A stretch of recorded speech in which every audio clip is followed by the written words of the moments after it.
बात करते हैं कि टीचिंग लर्निंग प्रोसेस जो है, कैसे जो आप लीडर, हाँ मैं भी बात कर रहा था लीडर, जैसे ग्राम प्रधान होते हैं, नेताजी होते हैं, बहुत सारे लोग लीडर हैं, लेकिन आपकी लीडिंग की जो पावर है वह आपकी टीचिंग लर्निंग प्रोसेस आपका लीडर होना चाहिए।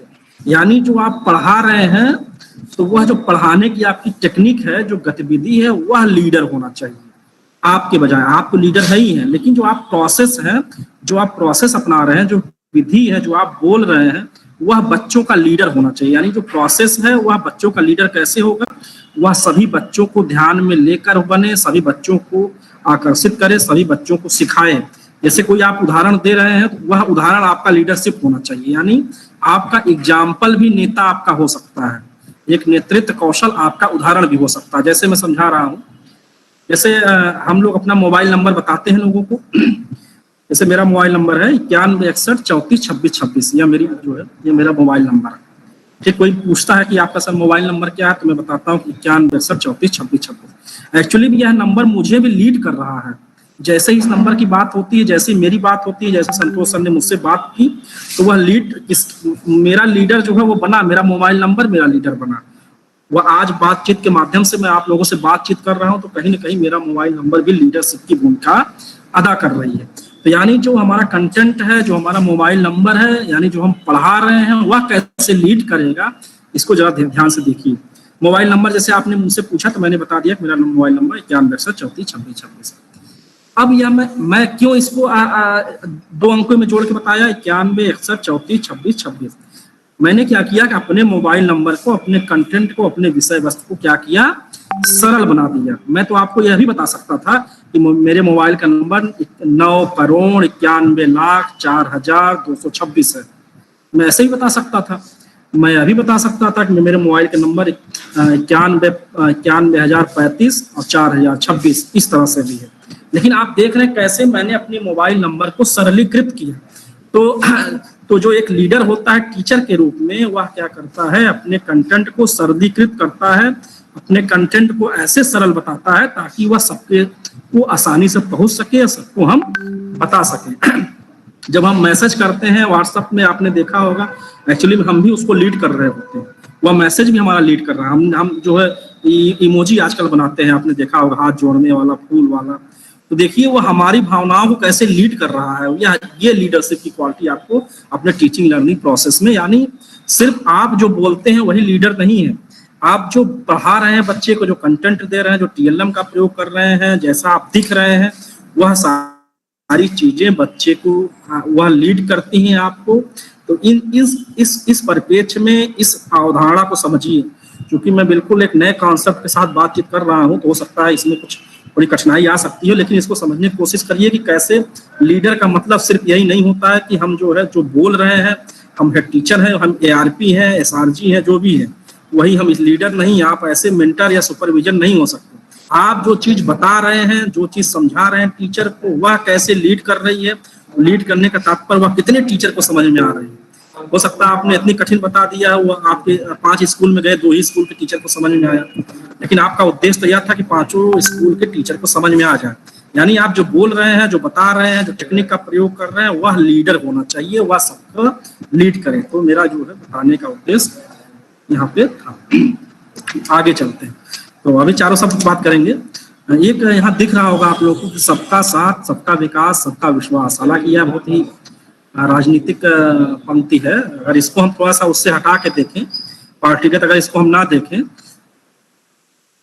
तो हम ये लीडरशिप का जो है टैग लाइन कह सकते हैं। ये मेरा व्यक्तिगत मानना है। एक सूत्र वाक्य हो सकता है कि सबका साथ, सबका विकास और सबका विश्वास।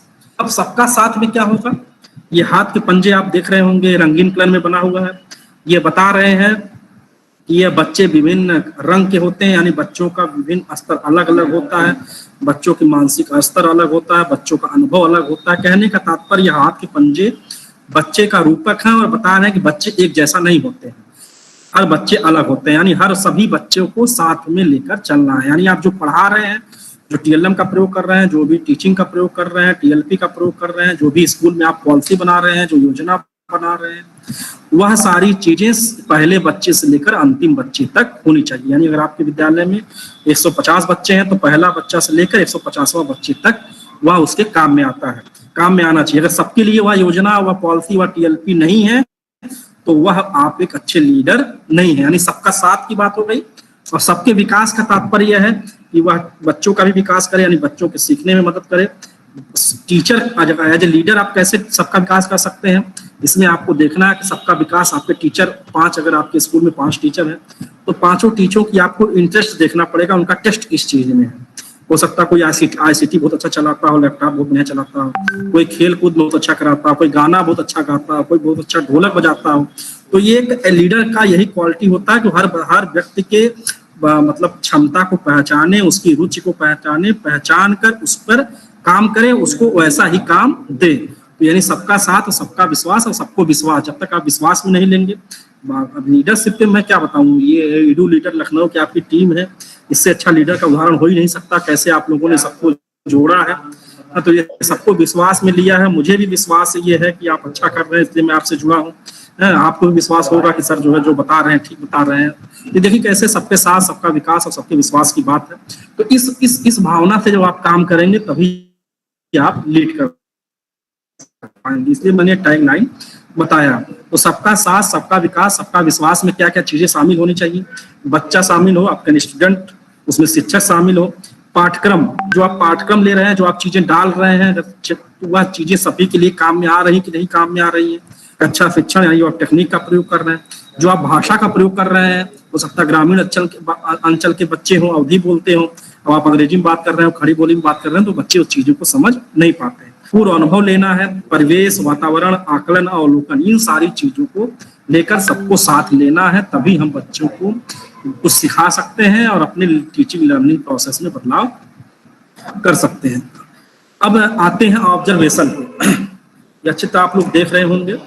ऑब्जर्वेशन इसलिए मैं बता रहा हूँ क्योंकि transformation of teaching learning process में पहला ही शब्द दिया हुआ ऑब्जर्वेशन, जो सब टाइटल है। ऑब्जर्वेशन को समझेंगे, क्योंकि एक अच्छा लीडर क्या होता है, वह चीजों को ऑब्जर्व करता है। जैसे जब आपको जब घर बनवाना होता है तो आप क्या करते हैं, 2-4 को देखते हैं, अगर उनका ऐसे बना हुआ उनके घर, ये जीवन में होता है। जैसे अगर आपको मोबाइल लेनी हो तो आप ऑब्जर्व करेंगे, 4 लोगों से पूछेंगे भाई आपका सैमसंग वाला अच्छा है कि रेडमी अच्छा है कि ओप्पो अच्छा है। तो चीजों को आप ऑब्जर्व करते हैं, देखते हैं कौन ज्यादा लोग जो है मोबाइल को कैसे यूज कर रहा है। तो जैसे ही आप ये लीड करेंगे, ऐसे जो टीचर होता है, टीआरपी होता है, जो भी लीडर होता है, वह दूसरे विद्यालय को भी देखता है, और दूसरे विद्यालय को देखता है, वह कनेक्ट में रहता है, दूसरे प्रदेश के विद्यालय में कौन सी पॉलिसी चल रही है, या दूसरे ब्लॉक में कौन सी ऐसी योजना चल रही है, वो ऑब्जर्व करता है और ऑब्जर्व करके चीजों को अपने विद्यालय में लाता है। यानी ऑब्जर्वेशन एक लीडरशिप के लिए बहुत महत्वपूर्ण क्वालिटी है। अब चीजों को कैसे ऑब्जर्व कर रहे हैं, इसको समझते हैं। जैसे मैंने पिछली बार असेसमेंट में बताया होगा कि ये महाभारत का मैंने एक उदाहरण जिक्र किया था कि वो धनुर्विद्या का, कि गुरु द्रोणाचार्य जो है कौरव और पांडव पुत्रों को धनुर्विद्या का ज्ञान देते हैं। तो उसके माध्यम से मैंने असेसमेंट को समझाया था, ऑब्जर्वेशन को समझाया था। मैं फिर उस चीज को दोहरा रहा हूँ कि कैसे हम ऑब्जर्व करेंगे। जब हम ऑब्जर्व करें तो हमारे दिमाग में हमारा लक्ष्य जो है, हमारा जो ऑब्जेक्टिव है, वह बहुत ही बहुत ही जो है स्पष्टता के साथ वह दिखनी चाहिए। क्योंकि जब तक हमें अपना लक्ष्य, अपना ऑब्जेक्टिव नहीं पता होगा, तब तक हम चीजों को ऑब्जर्व नहीं कर पाएंगे।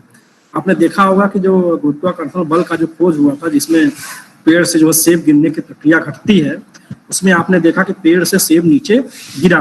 तो देखा, एक बच्चा ने देखा कि वह पेड़ से जो है सेब नीचे गिरा, वह उसका ऑब्जर्वेशन था, वह उसकी देखने की दृष्टि थी। वरना पेड़ से सेब गिरते हुए बहुत सारे लोगों ने देखा हो, लेकिन सभी लोगों ने उस पर विचार नहीं किया, सभी लोगों ने उस पर थिंकिंग नहीं की। तो जिसने थिंकिंग की वही आपको थिंकिंग आपको लाना है। यही मैं आपको टीचिंग में, लीडरशिप में जोड़ना चाह रहा हूँ।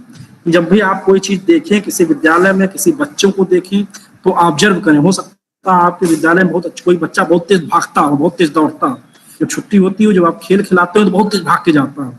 तो यह आपको ऑब्जर्व करना है कि आपका बच्चा बहुत तेज भाग रहा है, यानी उसके अंदर दौड़ने की क्षमता, दौड़ने का कौशल बहुत अच्छा है। फिर उस पर आप काम करिए। फिर देखिए, अगर एक बच्चा आपका दौड़ने में आगे निकल गया, तो वो पूर्वोत्तर भारत में हिमा दास का नाम आपने सुना होगा, वह जो है आज पूर्वोत्तर भारत का जो है पूरे देश का नाम रोशन कर रही है। तो जो भागने का कौशल था, तो दौड़ने का कौशल था। तो लीडरशिप का सिर्फ अर्थ यही नहीं होता है कि आप बच्चे को सिर्फ पढ़ाएं, आप यह भी देखिए उसके अंदर कौन से गुण है, कौन सी क्वालिटी है, उसको उभारिए, उसको मौका दीजिए, उसको बढ़ावा दीजिए, उसको सिखाइए, उसे ट्रेनिंग दीजिए। तो ऑब्जर्वेशन की मैं बात कर रहा था, इसमें जो है सभी लोगों से गुरु द्रोणाचार्य जी पूछते हैं कि आपको क्या दिख रहा है, तो सब जो कौरव और पांडव पुत्र हैं वो अलग अलग चीजें बताते हैं। कोई कहता है मुझे पत्ती दिख रही, कोई कह रहा है मुझे पेड़ दिख रहा है, कोई पक्षी की डाल दिख रही है। लेकिन जब अर्जुन से पूछा जाता है तो वो बताते हैं मुझे चिड़िया की आंख दिख रही है। यानी उन्हें अपना लक्ष्य, उन्हें अपना ऑब्जेक्टिव पता था। जब आपको अपना ऑब्जेक्टिव पता होगा कि हमें बच्चों के अंदर क्या विकास करना है, फिर आप उसी के अनुसार ऑब्जर्व करेंगे, उसी के अनुसार अपनी टीएलपी बनाएंगे, उसी के साथ आप टीएलएम का प्रयोग करेंगे। तो यह जो है ऑब्जर्वेशन इस दृष्टिकोण में महत्वपूर्ण है। तो आपको कैसे ऑब्जर्व करना है, बच्चे को हो सकता है कोई बच्चा पहले शुरू में 7 दिन आता है और 7 दिन के बाद नहीं आ रहा है, यह भी आपको ऑब्जर्व करना है। क्योंकि आपको मैंने बताया सबका साथ सबका विकास की बात करनी है। तो 7 दिन हुआ बच्चा क्यों 7 दिन आया, 7 दिन के बाद बच्चा 4-5 दिन क्यों नहीं आया, यह आपका ऑब्जर्वेशन होना चाहिए। वह बच्चा आखिर क्यों नहीं आ रहा है, तो आपको पता चलेगा कि वो बच्चा बीमार चल रहा है। तब आप क्या करेंगे, उस बच्चे के बारे में पता करेंगे। वह बच्चा जब फिर लौट के आएगा तो आप उसके पीछे की चीजें को बताएंगे, उसको जो है पूछेंगे क्या आपको हुआ था, तो बच्चा बताएगा। तो बच्चा आपसे जुड़ता है। या कहते हैं ना बच्चा उन्हीं से ज्यादा सीखता है जिस टीचर को वह पसंद करता है। तो आप बच्चों की पसंद बनिए, कहते हैं ना बच्चों का हीरो बनिए। तो जब बच्चों की आप पसंद जिस दिन बन जाएंगे, निश्चित रूप से आप जो भी सिखाएंगे बच्चे सीखेंगे। तो ऑब्जर्वेशन का इस रूप में बहुत महत्वपूर्ण है कि बच्चा कैसे। या तो फिर आप ये देखिए कि कोई बच्चा जो है जोड़ सीख रहा है लेकिन घटाना नहीं सीख रहा है, तो यह भी आपका ऑब्जर्वेशन है। क्यों? क्योंकि आप देख रहे हैं कि जोड़ने की क्रिया वह कर ले रहा है, घटाने की क्रिया नहीं कर पा रहा है। तो यह जो है ऑब्जर्वेशन आपको काम में आ सकता है, कैसे आप जो है ऑब्जर्व करते हैं। मैंने पिछली बार एक और उदाहरण दिया था, जूता चप्पल का उदाहरण दिया था कि बच्चा जो है जूता चप्पल जब पहनता है, उसके बारे में आगे जिक्र करूंगा। तो ऑब्जर्वेशन को कहने का तात्पर्य मेरा यह है कि जब भी आप ऑब्जर्व करिए बच्चों को, अपने टीचर को, अपने विद्यालय को, अपने दूसरे विद्यालय को भी। तो एक जो लीडर होता है वह बहुत एक्टिव होता है, और एक टीचर जो होता है वो लगातार ऑब्जर्व करता है, गूगल पे, यूट्यूब पे किताबें पढ़ता है, अध्ययन करता है, नई नई चीजों को देखता है, ताकि वह नई नई चीजों को लाकर अपने कक्षा शिक्षण में उसका प्रयोग कर सके। यही ट्रांसफॉर्मेशन है, यही कायाकल्प है। ऐसा नहीं कि जो एक चीज आप पढ़ा रहे हैं वही बार बार पढ़ाते रहे। तो आपको यह ऑब्जर्वेशन करना है। दूसरे पे आते हैं, दूसरा फीडबैक। क्योंकि आज के विषय में उप टॉपिक जो दूसरा था, एक तो ऑब्जर्वेशन था, दूसरा टॉपिक क्या था कि फीडबैक कैसे देंगे। अब ये फीडबैक यहाँ गुड बेटर बेस्ट से नहीं मतलब है। फीडबैक का जो समानता हम लोग अर्थ समझते हैं गुड बेटर बेस्ट, फीडबैक का मतलब यह है कि जैसे हम फीडबैक का मतलब यहाँ समझिए ट्रीटमेंट।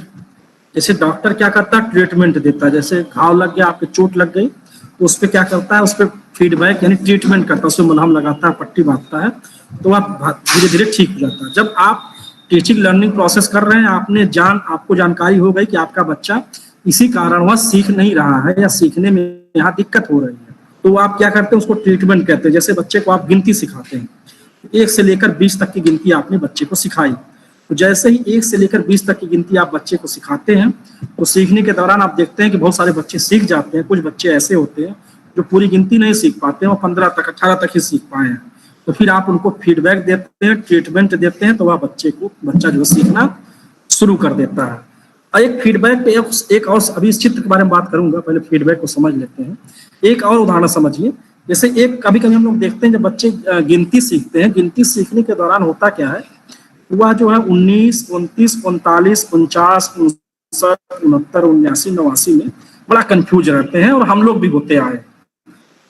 हम लोग के जो बड़े कोई अभिभावक मिलता था तो यही पूछता था 77, 78, 69 में कौन सी संख्या बड़ी है। हम लोग तपाक से बोल देते थे 69 संख्या बड़ी है, और कह देता था आपने गलत बताया। क्यों? 77, 78, 69 क्या है, बच्चे को समझ में नहीं आ रहा है। यह क्या है, यह आपकी समस्या है। या आप जान गए कि बच्चा जो है 29, 39, 49, 59 को समझ नहीं पा रहा है। तो अब आप इसको क्या करना है, इसको ट्रीटमेंट देना है, उसको फीडबैक देना है। क्यों फीडबैक देना है? ताकि वह कमी दूर हो सके, वो उसकी समझ बना सके। तो मैं एक ट्रीटमेंट दे रहा हूँ, ये 79, 69, 39 को समझाने के लिए आपको उदाहरण बता रहा हूँ। जैसे आपने संस्कृत जब बच्चे को पढ़ाते हैं, एका, द्वितीया, तृतीया, चतुर्थी, पंचम, षष्ठम, सप्तम, अष्टम, नवम, दसम, ये आप संस्कृत में पढ़ाते हैं। जब आप 19 को पढ़ाते हैं तो 19 को आप लोगों ने देखा होगा, 19 को हम लोग क्या बोलते हैं, इकोन विंशति। ठीक, या 19 को संस्कृत में इकोन विंशत बोलते हैं। टीचिंग को हमें कैसे इंटीग्रेटेड करना है, कैसे जोड़ के बताना है, अब संस्कृत से कैसे गणित सिखा सकते हैं, आइए इसको देखते हैं। इकोन विंशत शब्द को देखिए, आप जानते हैं इकोन विंशत 20 को 19 को कहते हैं। अब इकोन विंशत को तोड़िए तो इसमें 2-3 शब्द हैं, इक, उन और विंशत। तो विंशत का मतलब आप लोग जानते हैं, 19 के बाद जो 20 आता है उसे विंशत बोलते हैं, यानी इकोन विंशत में जो विंशति है वह 20 है।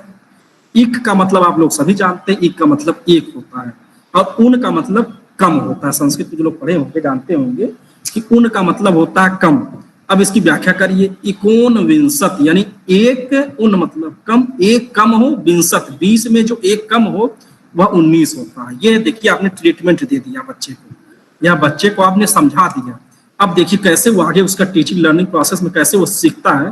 आपने बता दिया उन का मतलब एक कम होता है, इकोन विंशत समझ के। अब देखिए 29 जैसे ही बोलेंगे वह 29 समझ जाएगा। 29 का मतलब उन मतलब कम 30, यानी 30 में एक कम हो वह क्या है, 29 है। 39 को इसीलिए 39 भी बोलते हैं, 40 में एक कम है वह 39 है। 49 यानी 50 में एक कम है, 49 है। 59 यानी 60 में एक उन कम है वह 59 है। 69 यानी 70 में एक कम है, 69 है। 79 उन मतलब कम, 80 में जो एक कम है वह 79 है। अब देखिए 79 का जो कॉन्सेप्ट था, जो भ्रम था, उसका हमेशा के लिए दूर हो जाएगा अगर वह उन और 80 को समझ ले। हम लोग जब मोबाइल नंबर बताते हैं, सारा जब गिनती हिंदी में बताते हैं, जब 79-89 आता है तो उसको अंग्रेजी में बताते हैं, क्योंकि जानते हैं कि वो अगला सुनने वाला कंफ्यूज हो जाएगा। तो यह समस्या अगर आप बच्चों को बता दीजिए, यह ट्रीटमेंट है, कैसे दूर करना है, मैंने एक फीडबैक से, एक उदाहरण से समझाया। अब यह चित्र पे थोड़ा फोकस होते हैं, आज चित्र पे चर्चा ही करेंगे। आप चित्र में देखें, ये दाहिनी तरफ जो चित्र है ये साइकिल का चित्र है। ऊपर वाली जो चित्र है उसमें साइकिल का जो आकार है, जो आकृति है, जो ऊंचाई लंबाई बराबर है। नीचे वाली जो चित्र है उसमें साइकिल अलग अलग है। आप देख रहे हैं छोटे बच्चे के लिए छोटा साइकिल है, बड़े लोग के लिए बड़ी साइकिल है, एक दिव्यांग बच्चा है उसके लिए दिव्यांग वाली साइकिल है। और ऊपर देख रहे हैं, यानी ये साइकिल आपका क्या है, फीडबैक है। ये साइकिल क्या है, आपका जो टीचिंग लर्निंग प्रोसेस है, जो आप ये साइकिल का यूज कर रहे हैं, जो आप समझा रहे हैं। कोई बच्चा जैसे गिनती नहीं सीख पा रहा है तो आपको जो सिखाने की प्रक्रिया है, जो फीडबैक है, जो आप सुधार कर रहे हैं, वह हर बच्चे के लिए अलग अलग होना चाहिए। जैसे 29 जो 19, 29, 39 सीख गया है उसके लिए तो ठीक, जो नहीं सीख पाया, जो मैंने ट्रीटमेंट बताया उसको आप उससे बच्चे को सिखा सकते हैं। यानी जिसको जैसी आवश्यकता है उसको आवश्यकता के अनुसार आपको फीडबैक देनी है। यानी दिव्यांग है, यहाँ समझिए उसके लिए दूसरी साइकिल है, पुरुष के लिए दूसरी है, फीमेल के लिए दूसरी और बच्चे के लिए दूसरी है। यानी आप जो फीडबैक दे रहे हैं वह फीडबैक आपके क्लास के 40 बच्चों के लिए नहीं हो सकता है, सबके लिए अलग अलग होंगी। आपको ऐसे फीडबैक चुनने हैं कि जो सभी के लिए काम में आए, और जिसको नहीं समझ में आ रहा उसको ज्यादा समझाने की जरूरत है।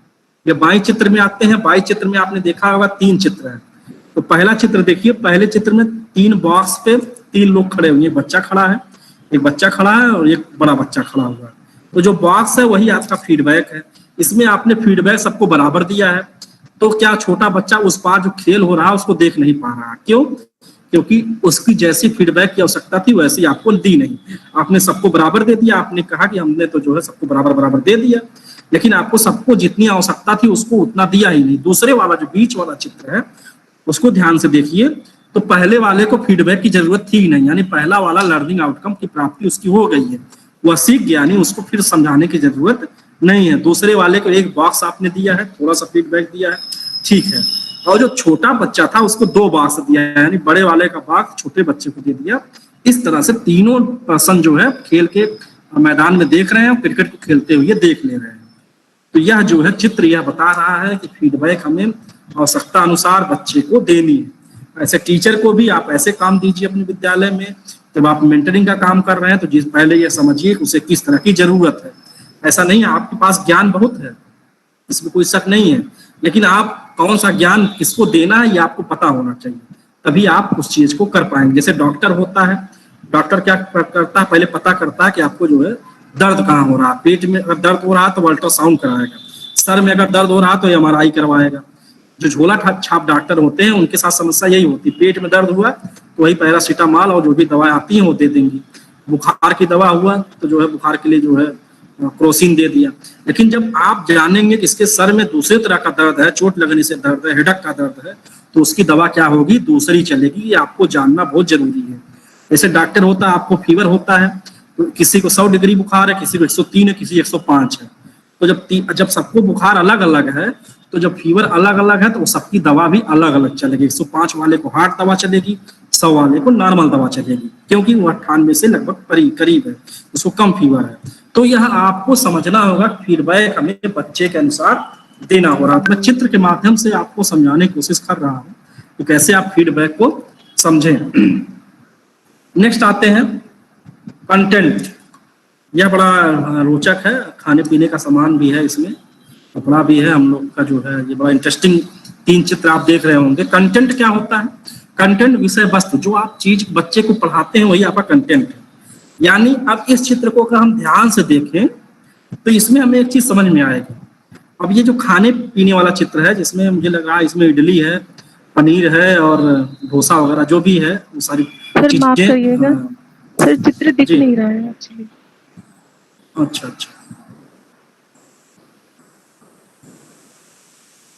मैं फिर से शेयर कर रहा हूँ। अच्छा, किसी और ने वो शेयर कर दिया मुझे लग रहा है, इसलिए।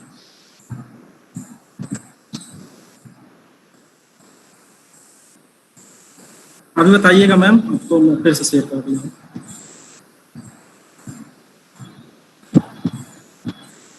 Okay sir, done.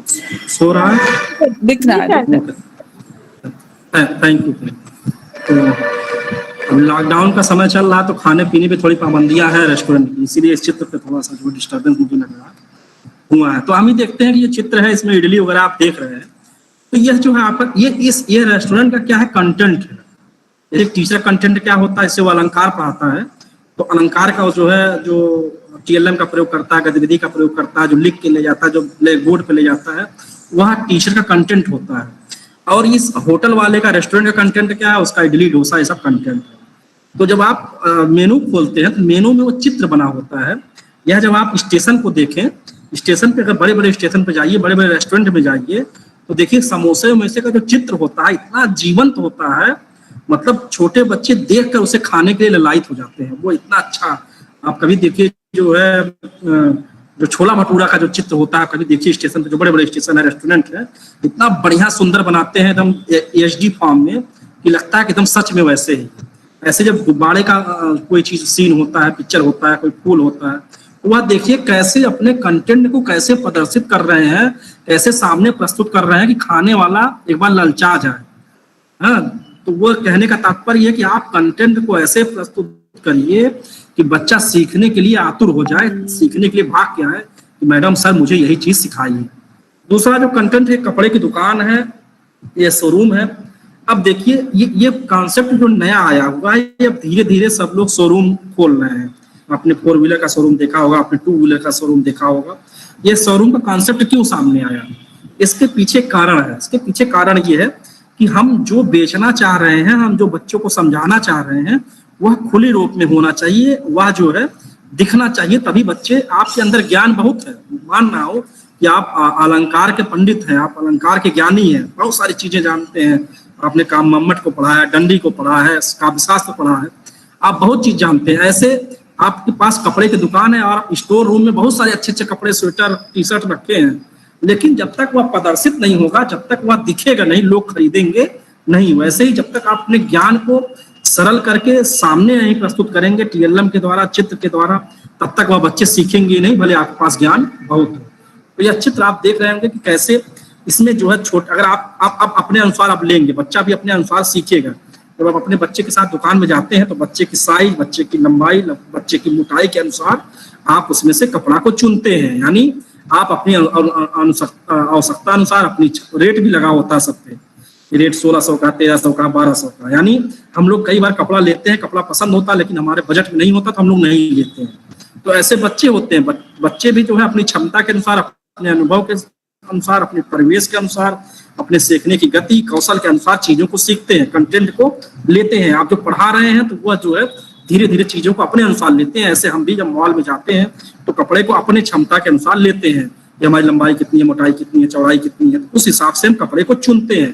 तो आपको कंटेंट में अपनी इतनी वैरायटी रखनी है कि बच्चा जो है, जो उसको चाहे वह आसानी से सीख सके। यानी वह छोटे बच्चे के लिए भी हो जाए, बड़े बच्चे के लिए भी हो जाए, बुजुर्ग के लिए भी हो जाए, जो वयस्क है उसके लिए हो जाए, कंटेंट में मंद बुद्धि वाला जो बच्चा है उसके लिए भी हो जाए। जैसे अलंकार का उदाहरण देते हैं, अलंकार को आपने पढ़ाया कि किसी काव्य की शोभा बढ़ाने वाले तत्व को अलंकार कहते हैं, आपने पढ़ा दिया, ये आपका ज्ञान है। लेकिन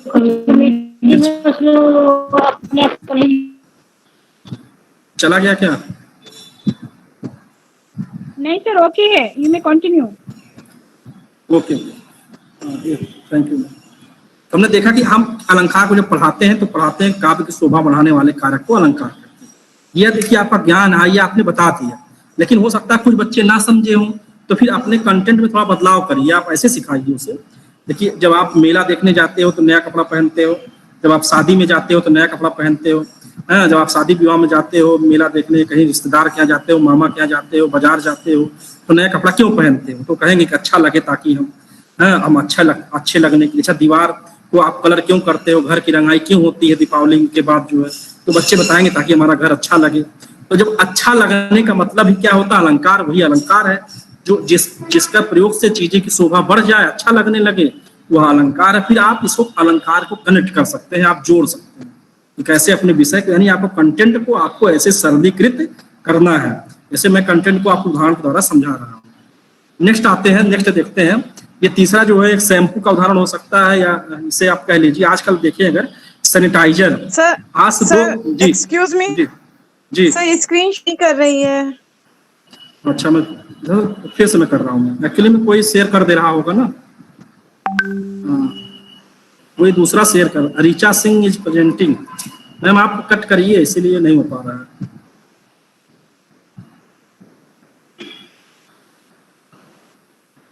जी जी, गलती से किसी दूसरे से भी प्रेजेंट हो जा रहा है, इसलिए मेरा जो है। तो मैं बात कर रहा था, जैसे अगर 2 महीना पहले देखें तो हम लोग कुछ जो है जो ये सैनिटाइजर था वह कितना महंगा मिलता था। मैं जो है जब लॉकडाउन हुआ तो मैं 200 रुपए का एक बहुत छोटा सा जो है सैनिटाइजर लेके आया था। मुझे लग रहा है कि 100 ग्राम रहा होगा, 100-200 ml रहा होगा। आज मैं कल परसों खरीदा हूँ 200 रुपए में आधा लीटर सैनिटाइजर खरीदा हूँ। तो आप देख रहे हैं कि ये सैनिटाइजर का बोतल हो सकता है। तो आप इसे इस तरह से समझें कि अब सैनिटाइजर जो है आज 10 रुपए से लेकर 200 रुपए तक का सैनिटाइजर मिल रहा है। तो ये अलग अलग वैरायटी की जरूरत क्यों थी? आखिर आधा लीटर सैनिटाइजर, 1 लीटर का सैनिटाइजर, 300 ml का सैनिटाइजर, 200 ml का सैनिटाइजर, 100 ml का सैनिटाइजर, ये आवश्यकता क्यों पड़ी? एक ही बनाते। तो आप इसको समझेंगे, इसकी आवश्यकता इसलिए पड़ी ताकि हर वर्ग तक सुगमता से यह चीज पहुंच सके। हो सकता है जो गरीब हो, जिसकी आवश्यकता कम हो, वो 100 ml का खरीदेगा। हो सकता है जिसके घर में ज्यादा लोग हों, जो दुकान में बैठता है वो आधा लीटर का ml खरीदेगा। मैं जो है 500 ml का इसलिए खरीदा क्योंकि मैं घर से जब साग सब्जी खरीद के लेके आता हूँ तो उसको जो है साग सब्जी खरीद के लाने के कारण उस पर सब पे मैं छिड़कता हूँ, जो भी सामान लाता हूँ स्प्रे कर देता हूँ ताकि जो कीटाणु है मर जाए। तो मेरी आवश्यकता बदल गई तो मैंने बना लिया। यानी कहने का तात्पर्य यह है कि जब आप कंटेंट को कैसे छोटे से लेकर बड़ा, जब एक कंपनी बना रही है, एक शैम्पू आप डब का शैम्पू खरीदते हैं, बहुत हेड एंड शोल्डर का जो है शैम्पू खरीदते हैं, वह 100 रुपए से लेकर 1 रुपए पाउच तक मिलती है। क्यों ऐसा होता है? क्योंकि वह 1 रुपया जो है गरीब तबके के लिए है, जो जिसकी आवश्यकता कम है, 100 रुपया उसके लिए है जो बड़े लोग हैं, जिनकी घर में ज्यादा परिवार है, उनके लिए। जब ये कंपनी, एक व्यवसायी ऐसा कर सकते हैं, तो हम टीचर ऐसा क्यों नहीं कर सकते हैं कि हमारा कंटेंट समोसे की तरह दिखे, कपड़े की तरह दिखे, हमारा कंटेंट छोटे रूप में भी हो, बड़े रूप में हो, जिसको जैसी आवश्यकता हो वह ऐसा करे। तब ऐसे ये बच्चा सीखेगा। यानी आपका कंटेंट एज ए लीडर तभी हो सकता है जब आप कंटेंट में वैरायटी लाएं। जैसे मैं एक दिन ले रहा था बनारस में, तो हमने देखा कि ठेला वाला जो है सब्जी लगाता था, पहले वो दुकान लगाता था। तो बनारस में एक्चुअली में क्या है, वाराणसी में एक दिन एक तरफ का दुकान खुलती है, दूसरे दिन दूसरे तरफ, यानी अल्टर वैकल्पिक व्यवस्था है। तो जब वो गिमटी में लगाता था तो उसे एक दिन अपनी दुकान बंद करनी पड़ती थी क्योंकि टर्म उसका नहीं होता था। तो उसने क्या किया, अपनी दुकान को ठेला पे लेके आया। ठेला आप लोग जानते हैं, अब ठेला पे सब्जी लगाता है। अब उसकी चालाकी देखिए या उसका कंटेंट देखिए, अपने कंटेंट को बेचने के लिए क्या किया, अब ठेला को चला के जब दूसरी तरफ जाना हो तब ठेला उस पार कर देता है, जिधर दुकान खुलती है, दूसरे दिन ठेला इस पार कर लेता है। उसका अब ये देखिए कैसे अपने कंटेंट को बेचने के लिए, कैसे सब्जी को बेचने के लिए वह इतना फ्लेक्सिबल, इतना लचीला बना दिया अपनी जो है सामग्री को, उसकी सामग्री दोनों दिन बिक रही है। अभी तक दुकान में थी तो एक ही दिन बिकती थी, सप्ताह में 3 ही दिन बिकती थी। तो ऐसे टीचर को अपने कंटेंट में बदलाव लाने ही पड़ेंगे। यह दैनिक जीवन में भी आप इस चीज को ऑब्जर्व करिए, देखिए। जब ये लोग कर सकते हैं तो हम as a teacher, as a leader क्यों नहीं कर सकते हैं? जब बड़ी बड़ी कंपनियां 1 रुपए से शैम्पू लेकर 100 रुपए तक बना सकते हैं। जब अभी आप 2-4 साल पहले देखा होगा आप लोगों ने, एक छोटा रिचार्ज आता था, 10 रुपए का छोटा रिचार्ज, क्यों उसकी आवश्यकता पड़ी? भाई सब लोग 100 रुपए का रिचार्ज नहीं करा सकते थे। मैं अपने जब विद्यार्थी जीवन में, जब मैं बनारस हिंदू यूनिवर्सिटी में पढ़ता था, तो उस समय जो है घर से 2-3 हजार रुपए ही मिलते थे, तो मैं 10 रुपए का रिचार्ज कराता था। तो वो हम लोग के लिए था। आज हम लोग रिचार्ज कराते हैं 600 रुपए कराते हैं 3 महीने, क्योंकि आज इनकम है, हम लोग की आवश्यकता बदल गई है। तो देखिए कैसे कंटेंट, सब वह जो है कंटेंट तब हमारे लिए काम में आता था। तो ऐसे आप जो कंटेंट बना रहे हैं, जो भी आप बच्चे को सिखा रहे हैं, पढ़ा रहे हैं, वो छोटे से लेकर बड़े तक ऐसा सुगम बनाइए, ऐसा फ्लेक्सिबल बनाइए, लचीला बनाइए कि हर बच्चे तक उसकी पहुंच हो सके। तो यह जो है कंटेंट को समझने के लिए था। अब असेसमेंट को समझते हैं, क्योंकि असेसमेंट को पे बातचीत हो गई थी। ये जूते वाले उदाहरण को मैं कह रहा था, पिछली बार भी मैंने इसकी चर्चा की थी। जूते का मैं इसलिए उदाहरण बार बार देता हूँ कि देखिए, as a teacher, as a headmaster, आप कभी टीचर को भी, जब आप ARP SRG, जब आप टीचर को सुपरविजन में दे रखते हैं, मॉनिटरिंग करते हैं उसका, तो कभी कभी आप किसी टीचर को गलत कह देते हैं, अरे यार आप तो गलत पढ़ा रहे हो, आपको आता नहीं है पढ़ाने, है आप ये गलत कर दिया, आपने, आपको ऐसा नहीं करना चाहिए। टीचर भी कह देता है, आपने तो यहाँ गलत भर दिया, आपको ऐसा नहीं भरना चाहिए, आपने ये गलत कर दिया। तो आपकी देखिए, एक लीडरशिप के अंदर असेसमेंट की क्वालिटी होनी चाहिए। असेसमेंटर क्या होता है, कभी निर्णय नहीं देता है, वह कभी ये कह नहीं सकता आप अच्छे हो या बुरे हो, वह सिर्फ सहयोग करता, मदद करता, उसकी कठिनाई को दूर करता। जैसे बच्चा जूता पहन रहा है, ठीक, इसको बच्चा मान लीजिए, टीचर मान लीजिए, जो भी मान लीजिए, यह जूता पहनने के दौरान आप देख रहे हैं, यह जूता संभवतः उल्टा पहन लिया, आपका भी बच्चा जूते को जो है उल्टा पहन लेता है। तो अब जो असेसमेंटर नहीं होता, जो एक अच्छा लीडर नहीं है, जो दूसरे जो लीडर बाई जो पोस्ट बन गया है, जो जिसकी चर्चा मैंने की, वह क्या करेगा, वो डांटेगा, मैं तो लीडर हूँ, मैं तो हेड, संस्थान का हेड हूँ, मैं डांटूंगा कि तुमने जूता उल्टा क्यों पहन लिया, तुम्हें जूता पहनना नहीं आता। लेकिन जो लीडर बाई एक्शन है, जैसे आप लोग हैं, जो असेसमेंट की भावना को समझते हैं, वह सिर्फ और सिर्फ कठिनाई को जानने की कोशिश करते हैं कि बच्चा जूता उल्टा क्यों पहना। बच्चा अगर जूता पहन रहा है, यानी जूता पहनने का जो कौशल है, जो स्किल है, बच्चे को पता है, सिर्फ बाएं और दाएं का अंतर नहीं कर पा रहा है, यही उसकी कठिनाई है। अगर हम इस कठिनाई को दूर कर दें तो बच्चा जूता पहनना सीख जाएगा। अगर बच्चा जूते को हाथ में पहनता, तब मैं कहता कि बच्चे को जूता पहनना नहीं आता है। हाथ में तो पहन नहीं रहा, पहन तो पैर में ही रहा, यानी जूता पहनने का जो स्किल है उसे भली भांति वह परिचित है, वह जानता है। ऐसे एज ए टीचर को भी देखना चाहिए कि उसका टीचर जो है, जो पढ़ा रहा है, तो वह कहाँ कठिनाई महसूस कर रहा है, उसे कहाँ दिक्कत आ रही है, तो वह फिर उसका समाधान करे, ना कि उसको डांटे बोले। ये क्वालिटी आपके अंदर नहीं होनी चाहिए। क्वालिटी सिर्फ कठिनाई को जानकर दूर करने की है। ये चाय बनाने की पूरी प्रक्रिया है। दाहिनी तरफ देख रहे हैं घर की चाय। हम अब चाय बनाते हैं, अब ओवरऑल थोड़ा समझते हैं जो भी सारी चीजें मैंने लीडर के रूप में की। इस चाय को मैंने असेसमेंट में भी चर्चा की थी, यहाँ चित्र के द्वारा चर्चा कर रहा हूँ। यह चाय बनाने की पूरी प्रक्रिया है, पूरी टीचिंग प्रोसेस है, इसको समझते हैं। तो आपका एक उद्देश्य आप बनाते हैं जब आप क्लासरूम में जाते हैं कि मैं बच्चों को जोड़ घटाना सिखाऊंगा, मैं बच्चे को भिन्न सिखाऊंगा, मैं बच्चे को पदार्थ के बारे में बता दूंगा, मैं बच्चे को जो है अलंकार के बारे में बता दूंगा, मैं बच्चे को भूगोल और भारत के नक्शे के बारे में बता दूंगा। ये आपका लर्निंग आउटकम आप तय करते हैं, ठीक। अब ये चाय में समझे कि चाय में भी आपने एक लर्निंग आउटकम तय की, तो मैं एक अच्छी चाय बनाऊंगा, ठीक, अपने गेस्ट को, अपने साथी को एक अच्छी चाय पिलाऊंगा। यानी आपने एक लर्निंग ऑब्जेक्टिव क्या कर लिया, तय कर लिया, एक लर्निंग गोल आपने बना लिया, एक उद्देश्य आपने बना लिया। ऐसे क्लासरूम में भी उद्देश्य बना लेते हैं। अब उस उद्देश्य की प्राप्ति के लिए क्या करते हैं, आप प्रोसेस करते हैं। प्रोसेस का तात्पर्य क्या है, टीचिंग लर्निंग प्रोसेस। तो प्रोसेस जो करते हैं, प्रोसेस में आप क्या होता है, आप जो है प्रोसेस के दौरान आप गैस पे पतीला, ये जो है पात्र, उसको रखते हैं, फिर चीनी डालते हैं, दूध डालते हैं, अदरक डालते हैं, चाय पत्ती डालते हैं, चीनी डालते हैं, ये सारी चीजें डालते हैं। आप क्या कर रहे हैं, प्रोसेस कर रहे हैं। जब आप बच्चे को जोड़ घटाना, गुणा भाग सिखाते हैं, तो आप TLP का प्रयोग करते हैं, TLM का प्रयोग करते हैं, गतिविधि कराते हैं, खेल कराते हैं। तो ये सारी चीजें आप प्रोसेस कर रहे हैं ताकि बच्चा सीख सके। तो आपने समझ लिया लर्निंग आउटकम, प्रोसेस। अब ऑब्जर्वेशन कैसे काम करेगा। अब दूध, चीनी, चाय पत्ती आप एक साथ नहीं डालते हैं। आप क्या करते हैं कि ऑब्जर्व करते हैं, ऑब्जर्व करने के दौरान जिसकी जब आवश्यकता होती है तब आप डालते हैं।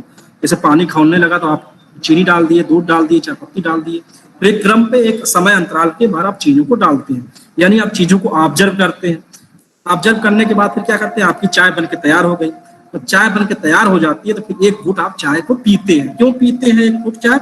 आप एसेस करते हैं कि जो आप असेसमेंट करते हैं कि जो आपका उद्देश्य था उस उद्देश्य की प्राप्ति हुई है कि नहीं हुई है, इसके लिए आप असेसमेंट करते हैं। असेसमेंट में आप देखते हैं कि चीनी, चाय में थोड़ी चीनी कम रह गई है, तो यह फिर आप क्या करते हैं, आप ट्रीटमेंट देते हैं, फीडबैक देते हैं। फीडबैक में क्या करते हैं, फिर आप थोड़ा सा चीनी डालते हैं, उसको सुधार करते हैं, फिर वह सुधार हो जाता है और फिर अच्छी चाय बन जाती है। ऐसे टीचिंग लर्निंग प्रोसेस में भी यही होता है। आप ऑब्जर्व करते हैं, बच्चों का असेसमेंट करते हैं, फिर बच्चों की जहाँ कमी रह जाती है उसे दूर करके सिखाते हैं, ट्रीटमेंट करते हैं, फिर अच्छी चाय बन जाती है। तो ये प्रोसेस, अब प्रोसेस के बारे में इसके छूट गया था।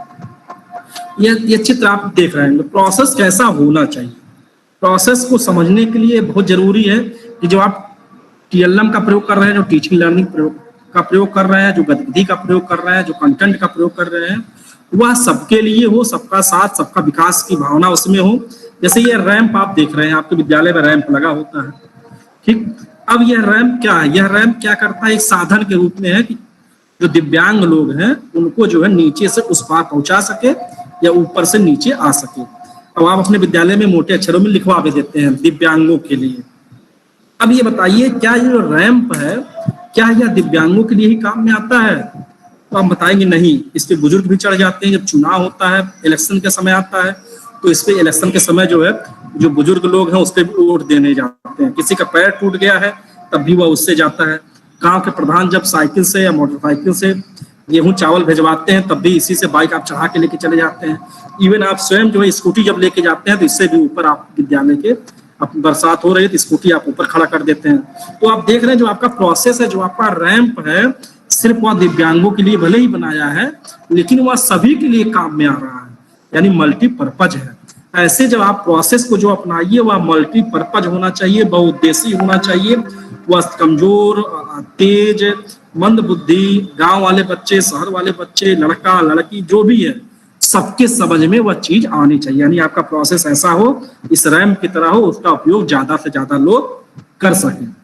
तो यह उसका उपयोग होता है। आप शहर में जाते हैं, मॉल में जाते हैं, वहाँ लिफ्ट लगा होता है, तो लिफ्ट तो लिखा तो होता है जो है केवल जो है मरीजों के लिए अस्पताल में जाते हैं, लेकिन उसका यूज क्या करते हैं, सभी लोग करते हैं। तो आपका जो भी टीएल प्रोसेस है वह सभी के लिए यूज में आए। ये दाहिनी तरफ एक नलकूप का चित्र दिया गया है। नलकूप पे आप देखेंगे कि इसमें पानी निकल रहा है, इसको भी मैंने पिछली बार बताया था, फिर से एक बार बताता हूँ कि नलकूप में आप देखे होंगे कि गर्मी के दिनों में पानी जो है तो स्तर नीचे चला जाता है। ऐसे बच्चों के साथ में अगर किसी नल को अगर आप 10-20 दिन ना चलाएं, एक महीना छोड़ दें, तो नल से पानी आना बंद हो जाता है।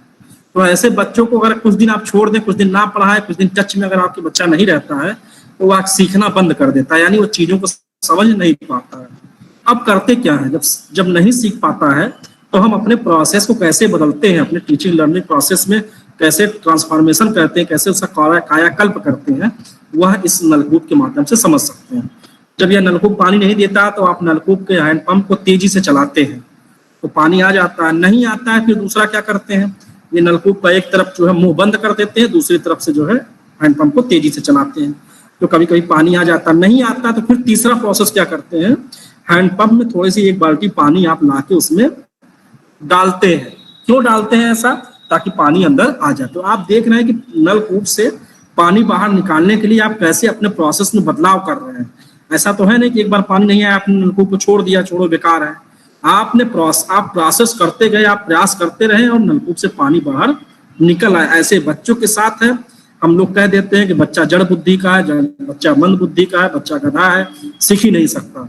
तो यह आपको नहीं करना है, बच्चा सीख सकता है। अगर बच्चा अपने दोस्तों के साथ व्यवहार करता है, साइकिल चलाता है, पेड़ पे चढ़ता है, अपने घर पे कूदता है, यानी उसकी बुद्धि सही है। आप जो पढ़ा रहे हैं आपको अपने प्रोसेस में बदलने की जरूरत है। बच्चा जिस प्रोसेस से सीखे उसी प्रोसेस को आपको अपनाना है। तो आप अपने प्रोसेस को जब बदलेंगे तो बच्चा सीखना शुरू कर देगा। अंतिम स्लाइड है कोच और मेंटर, क्योंकि इसमें जो है ऑब्जर्वेशन, फीडबैक और दो शब्द और था, कोच और मेंटर। कोच और मेंटर की जब हम बात करते हैं तो कोच शब्द जो है बहुत ही परिचित लगता है, रवि शास्त्री का नाम अगर मैं लूँ तो भारतीय क्रिकेट के वो कोच है। आपने एक दंगल मूवी देखी होगी, तो दंगल मूवी में आपने देखा था कि बबीता और गीता फोगाट का जो कोच था, ठीक, वह सिखाता है।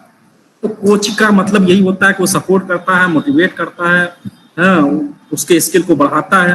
तो कोच और मेंटर बिल्कुल मिला जुला शब्द है, लेकिन थोड़ा सा अंतर है। इसमें एक बारीक अंतर यह है कि कोच क्या होता है, जो कोचिंग का काम होता है वह थोड़े समय के लिए होता है, यानी अल्पकालिक होता है, और मेंटरिंग का जो काम होता है वह दीर्घकालिक है, वो लगातार टीचिंग के साथ चलता है। कोचिंग जो है एक स्किल बेस पे काम आता है। जैसे कोच जो कोचिंग करता है, जैसे आपने क्रिकेट में देखा होगा, बैटिंग का कोचिंग अलग, कोच अलग होता है, गेंद फेंकने वाला कोच अलग होता है, फील्डिंग करने वाला कोच अलग होता है। यानी कोच जो है स्किल बेस होता है, और यह जो है एक स्पेशल एरिया के लिए होते हैं। जैसे गाड़ी चलाने का जो है कोचिंग, जैसे कोई गाड़ी चलाना सिखा रहा है तो वह कोचिंग है, क्योंकि यह थोड़े दिन के लिए होता है। मैंने बताया कि यह अल्पकालिक होता है। आपको 15 दिन 20 दिन आपको कोचिंग किया, उसने कोचिंग दी, तो आप गाड़ी चलाना, 4 व्हीलर चलाना सीख गए, ठीक। लेकिन उसके बाद फिर उसकी आवश्यकता नहीं है, वह स्किल में आप पारंगत हो गए और वह चीजें करने लगते हैं। ऐसे बच्चों के साथ होता है। जब आप मेंटरिंग का सुपरविजन का काम करते हैं तो ऐसे कोचिंग करते हैं। लेकिन जो मेंटर का काम होता है उसका स्तर बड़ा होता है, वह लंबा चलता है।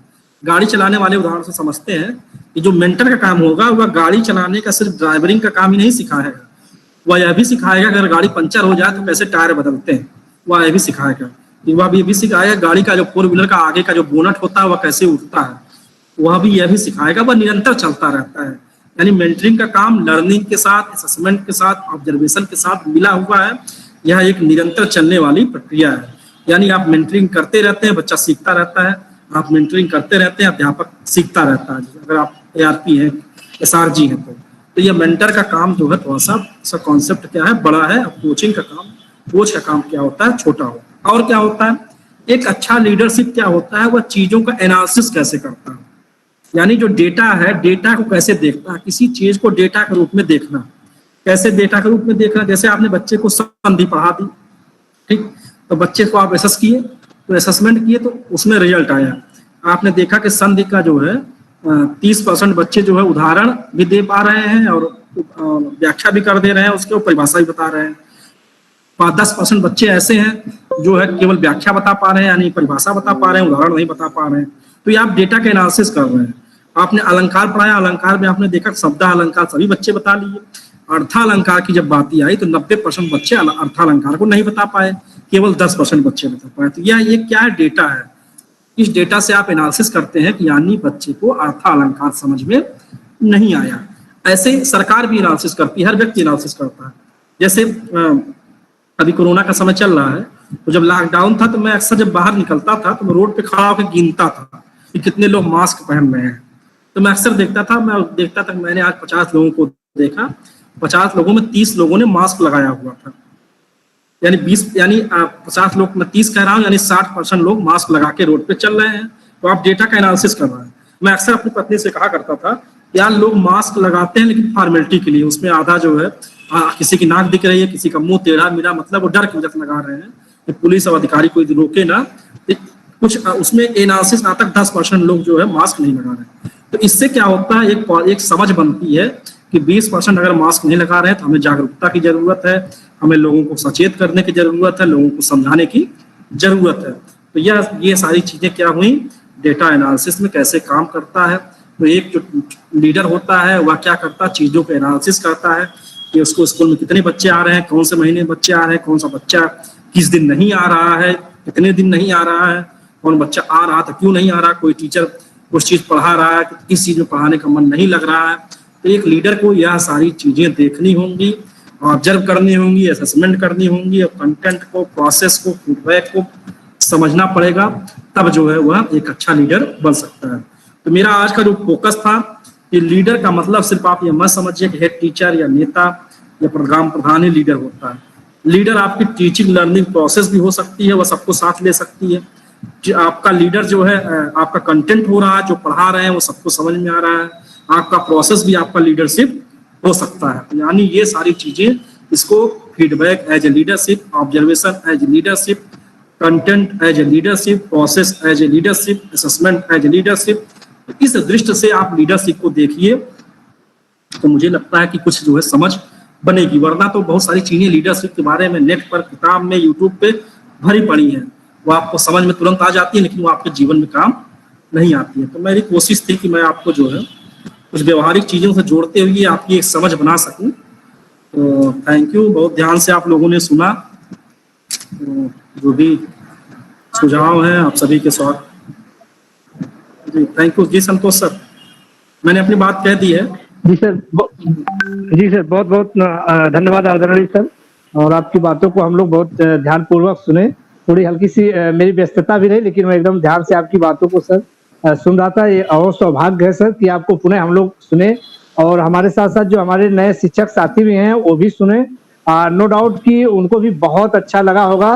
वास्तव में सर जो एक तरह से सभी की थी, ग्रुप में लोग लिख रहे थे शुरुआत से ही कि सर को एक बार और बुलाया जाए, एक बार और बुलाया जाए। तो आज मुझे लगता है कि ये टीम लखनऊ की बहुत बड़ी उपलब्धि है सर कि आज पुनः आकर आप हम लोगों का जो मार्गदर्शन किए, आपने जो अनुभव, छोटे छोटे अनुभवों को सर जो बताया, जो चीजों को हम लोग नहीं समझ सकते, जैसे अभी हैंडपंप का सर उदाहरण आपने इतने अच्छे से दिए कि वास्तव में हमको हिम्मत नहीं हारनी चाहिए। यदि पानी नहीं निकल रहा है तो ऐसा न मान के कि नहीं निकलेगा तो छोड़ दे, और प्रयास अंततः हम लोगों का सार्थक होता है। उसी तरह हम लोग बच्चों के साथ सर कि जुड़ के कि नो डाउट कि बच्चों के साथ जुड़ उसको बेहतर करने की सर कोशिश करेंगे। मुझे लगता है कि किसी का कोई प्रश्न हो तो मन में जिज्ञासा हो तो सर से पूछ सकते हैं। यदि किसी के मन में किसी तरह का कोई जिज्ञासा हो आदरणीय सर के बारे में, तो जो भी अभी तक बताए हैं तो वो अपने क्वेश्चन को पूछ सकते हैं। प्रणाम सर। जी नमस्ते। सर टीम लखनऊ की तरफ से मैं सुधा गोस्वामी, सहायक अध्यापिका, प्राथमिक विद्यालय गौरिया खुर्द, आपका बहुत ही स्वागत और अभिनंदन करती हूँ। सर आपका जो प्रेजेंटेशन था, कहने का तरीका इतना धरातलीय था सर, मैं रोक ही नहीं पाई। उनसे भैया जरा बात करिए। 5 जी बोलिए आप। सर आपके जितने भी उदाहरण थे वो इतने धरातल से जुड़े हुए थे कि हम कहीं ना कहीं उससे इतने जुड़ गए थे कि एक सेकेंड भी अगर कोई नेटवर्क प्रॉब्लम हो रही थी या कुछ था तो बहुत ही बुरा सा अनुभव हो रहा था कि सर को हम सुन नहीं पा रहे हैं। सर बहुत ही अच्छा लगा, और जिस तरह से आपने लीडरशिप को का व्याख्यान दिया है, जिस तरह से समाहित किया है, वो एकदम धरातल से एकदम कहीं ना कहीं कनेक्ट किया होगा जितने लोगों ने भी आपको सुना है अभी। और जिस तरह से आपने एकदम सरलता से एकदम घर परिवार से शुरू किया कि आपके घर में ही लीडरशिप होती है, कोई प्रोग्राम होता है, कुछ होता है तो लीडरशिप हमने बचपन से देखी, और हमें अगर कोई पद मिला है तो हमें तो लीडरशिप मिल ही गई है। लेकिन जो हमारी टेक्नोलॉजी है, जो हमारी तकनीक है, जिससे हमें बच्चों तक पहुंचना है, या जो भी हम कार्य कर रहे हैं कि अपने कार्य को कर रहे सरल तरीके से हम रख पाए, ये लीडरशिप होती है। और जो जितने कंटेंट्स बताए आपने, फीडबैक बताया, जो भी आपने इतनी सरल उदाहरण दिए सर, वो एकदम बहुत ही अच्छा लगा। और एक बार फिर से धन्यवाद सर, बहुत बहुत धन्यवाद, बहुत अच्छा लगा हम लोगों को। सर हमारी पूरी टीम लखनऊ के भी तरफ से मैं देख रहा हूँ कि पूरा चैट बॉक्स सर एकदम आपके लिए समर्पित है। जी दानिश सर कुछ कहना चाह रहे हैं? जी सर बताएं।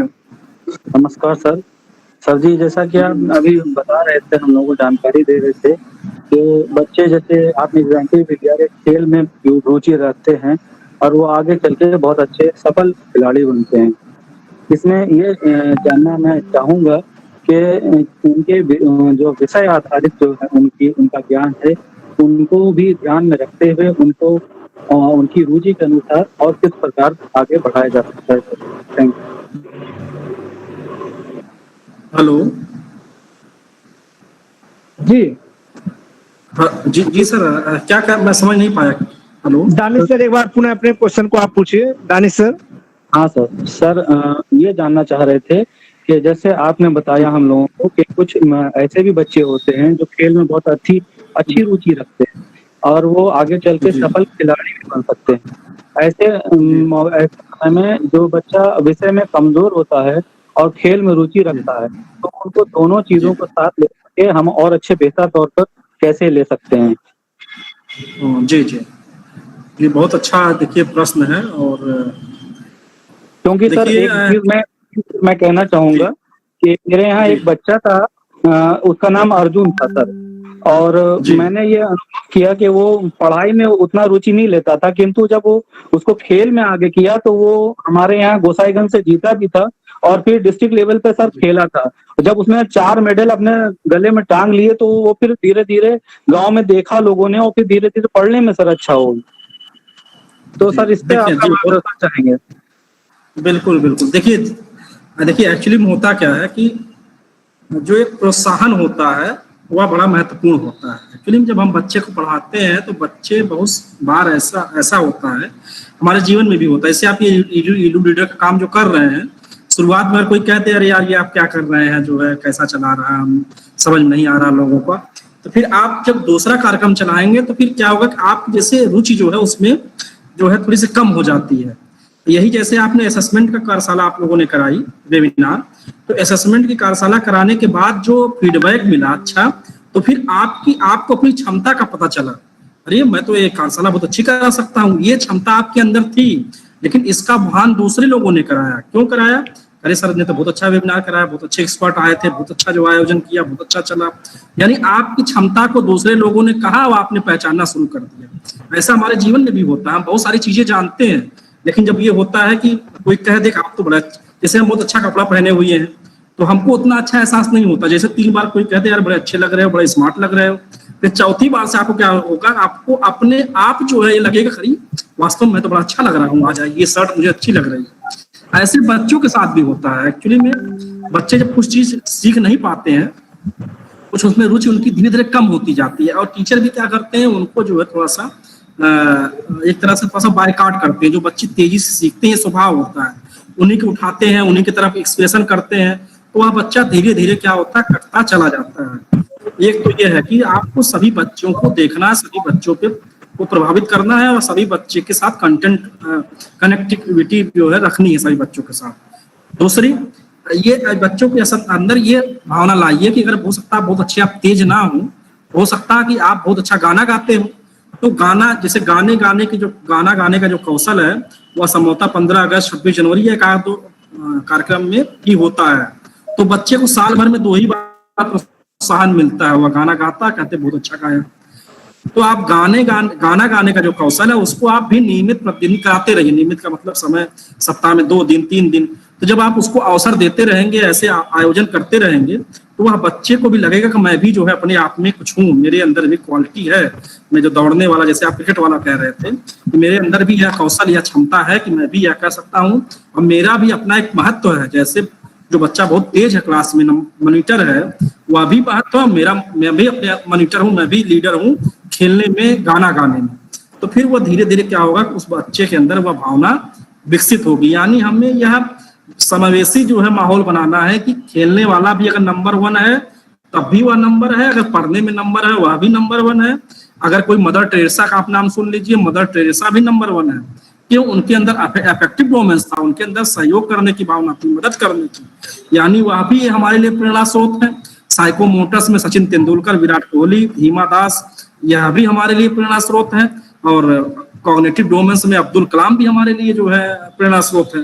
तो ये तीनों लोगों का महत्व है। ऐसा नहीं है कि जो वैज्ञानिक बने वही महत्वपूर्ण है, जो अच्छा क्रिकेट खेल रहा, ये बच्चों के अंदर फीलिंग जिस दिन आप ला देंगे, बच्चों के अंदर जी कर देंगे बड़ा अच्छा तुम ढोलक बजा रहे हो। आप सोचिए, ढोलक कोई बच्चा बहुत अच्छा बजाता है तो आप कितनी बार सराहते हैं उसे, संभवतः साल भर में 1-2 बार, लेकिन आप उसे बार बार सराहिए, बार बार बुलाइए, बजवाइए, फिर देखिए जैसे ही उसका आत्मविश्वास बढ़ेगा, फिर देखिए वो बच्चा बहुत तेजी से हर चीज में सीखना शुरू कर देता है।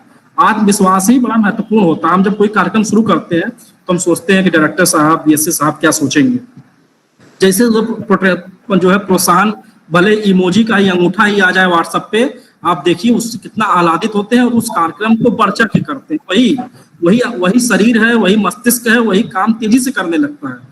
और उसी पे आ जाए अरे यार ये आप क्या कर रहे हैं, फिर देखिए आपकी क्षमता अपने आप घट जाती है। तो बच्चे को इस तरह के जो है जो क्षमता है उसको महत्व दीजिए, सराहिए, उसको जो है अवसर दीजिए, निश्चित रूप से बच्चे सीखेंगे। Sir thank you sir. Sir मैं अवगत कराना चाहूंगा कि हमारे माननीय विधायक सर वो आके और पूरे सर 20 मिनट तक बोलकर चले गए लेकिन दुर्भाग्य से सर थोड़ी कुछ कम्युनिकेशन इस टाइप का था कि हम लोग उस सर को नहीं देख पाए, कुछ दिक्कतें रही, बट वो आपको सर सुनना चाह रहे थे और मेरे ख्याल से जब आप बोल रहे थे तो हो सकता है सर का कुछ कनेक्ट ना हो, क्योंकि जब मैं सर 4:30 बजे जब कॉल किया तो उन्होंने कहा कि मैं तो बोल दिया हूँ मार साहब जो बोलना था, मैं तो अभी लगभग 15 मिनट से मैं बोल रहा हूँ। मैंने सर को भी सुना, मुझे सुनना था, लेकिन कुछ ऐसी बात आ गई कि इस वजह से उनको कहीं पे जाना था, तो सर 4:30 बजे तक हम लोगों के साथ जुड़े रहे और दुर्भाग्य से सर हम लोग नहीं सर को सुन पाए। कोई मेरे ख्याल से जो कनेक्टिंग था सर, तो सर उस चीज को समझ नहीं पा रहे थे उसको थोड़ी सी, लेकिन यह है कि हमसे वादा करके गए हैं जो हमारे शिक्षक साथी जितने लोग जुड़े हुए हैं, मैं उनको आश्वस्त करता हूं कि सर वो खुद सैटरडे को उन्होंने कहा कि मैं सैटरडे की पूरी जुड़ने की कोशिश करूंगा और जो सर का अनुभव है कुछ लीडरशिप के बारे में वो कुछ शेयर करेंगे। बहुत बहुत धन्यवाद आदरणीय सर, और आपको हम लोग पुनः एक बार सुने। मैं चाहता हूं कि कुछ एक आध दो शब्द कहना चाहता हो तो आकर मंच पे कह दे प्लीज। हाँ जी जी जी अंजना मैम। हाँ सर, आपका लखनऊ की तरफ से बहुत बहुत स्वागत है सर, और हम लोग अनडाउटली बहुत ही लाभान्वित हुए। आपके जो भी डाउन टू अर्थ एग्जाम्पल्स होते हैं तो हम लोगों को उससे बहुत सारी प्रेरणा मिलती है, और मुझे भी अभी बहुत कुछ स्कूल का याद आ रहा है कि जो गलतियां मैंने की है, अनडाउटली हम कभी सही नहीं हो सकते हमेशा, तो जो गलतियां की है तो मैं कोशिश करूंगी कि मैं अपने स्तर से उन गलतियों को दोहराऊं तो बिल्कुल भी नहीं, और अच्छा करने की कोशिश करूं अपने सभी बच्चों के साथ, और कोशिश करूंगी एज एन ERP मैं और अधिक से अधिक स्कूल में सब चीज़ों को लेकर के जाऊं। तो सर आपका वाकई में जो भी ये वर्कशॉप रहा बहुत अच्छा रहा, हम टीचर्स के लिए बहुत अच्छा है, और मैं एज ए लीडर टीम की ओर से आपको बहुत बहुत थैंक यू बोलूँगी। अभी भी आप चैट बॉक्स में देख रहे होंगे तो अभी भी आपको पुनः बुलाने का आह्वान किया जा रहा है, तो thank you very much sir. और कोई हमारे टीचर अगर सर का कुछ फीडबैक बताना चाहें।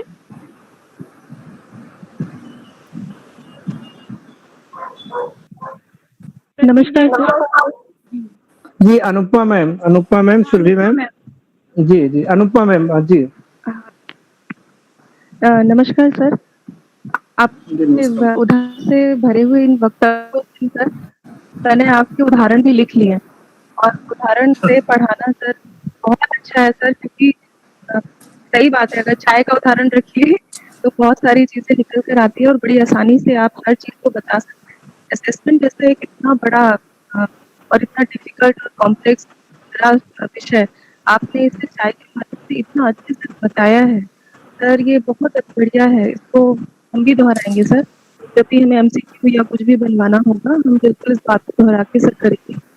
और प्रदीप सर, आपका ये दूसरी बार मैंने सुना है, असेसमेंट मेरा पहला ट्रेनिंग थी, ये दूसरी सर सेकंड ट्रेनिंग होगी सर, प्लीज जरूर आकर अपने साथियों से पूरी तरह से स्पष्ट जरूर करिएगा। बहुत बहुत थैंक यू अनुपमा मैम। आदरणीय सुरभि मैम कुछ कहना चाह रही थी। Surabhi ma'am. Thank you Santosh ji, आपकी वजह से हमें ऐसे इतने अच्छे अच्छे लोगों को हमको बार बार सुनने का मौका मिल रहा है। और प्रदीप जी को मेरा नमस्कार। आपको हम फेसबुक पे भी सुनते रहते हैं लगातार, और अधिलीडर लखनऊ में दोबारा आपका स्वागत है सर। एक मेरी जिज्ञासा थी कि लीडर तो मुझे लगता है हर शिक्षक में कहीं ना कहीं है, क्योंकि प्राइमरी का जो शिक्षक है, बेसिक का शिक्षक हर काम में माहिर है, हर काम को कर रहा है, सीख के कर रहा है। जो ICT से हम लोग परिचित नहीं थे, आज ICT से भी हम लोग कर रहे हैं, तो लीडर तो हमारे अंदर है। मगर कभी कभी क्या होता है कि जो लीडर बनने की कोशिश, आगे बढ़ने की कोशिश करता है, स्टेप आउट लेने की कोशिश करता है, उस पर इतने विभागीय काम और काम इतने ला दिए जाते हैं शासन के द्वारा कि जो उसकी नेतृत्व क्षमता है ना, वो दब जाती है। अब क्या किया जाए?